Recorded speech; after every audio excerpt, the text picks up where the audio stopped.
Everyone, আমি তিশা। আমি তোমাদের কাছে আরও নতুন একটি রান্নার ভিডিও নিয়ে চলে এসেছি। তো তোমরা পুরোটা স্কিপ না করে দেখতে থাকো।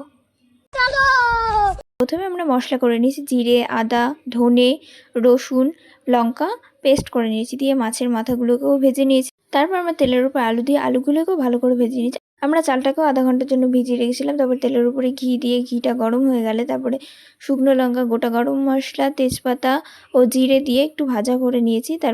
তারপরে আমরা তেলের উপরে পেঁয়াজ ও টমেটো দিয়ে দিয়েছি। তার উপর লবণও দিয়ে দিয়েছি যাতে তাড়াতাড়ি একটু ভালোভাবে ভাজা হয়ে যায়। দেন যে মশলাটা করে রেখেছিলাম সেই মশলাটা মশলার সাথে হলুদ দিয়ে দিয়েছি। তারপর মশলাটা একটু ভাজা হলে আলুটা দিয়ে দিয়েছি। আলুটা দেওয়ার পরে একটু কষে নেবো আলুটা।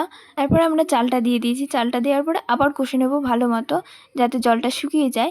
জল শুকিয়ে এলে তারপর মাছের মাথা দিয়ে সেটাকেও কষবো ভালো করে। তারপরে জল দিয়ে দেবো পরিমাণ মতো, তোমরা চাল বুঝে জল দেবে। তারপর একটু ঢাকা দিয়ে দিয়েছিলাম। ঢাকা নামিয়ে দেখলাম অনেকটা প্রায় হয়ে এসছে। তারপরে এখন নাড়তে থাকতে হবে, কারণ এখন লেগে যাওয়ার চান্স থাকে। তারপর হয়ে গেলে চিনি ও ঘি দিয়ে নামিয়ে নিয়েছি। জানিও তোমাদের রান্নাটি কেমন লাগলো এবং তোমরা অবশ্যই বাড়িতে একবার ট্রাই করে দেখো।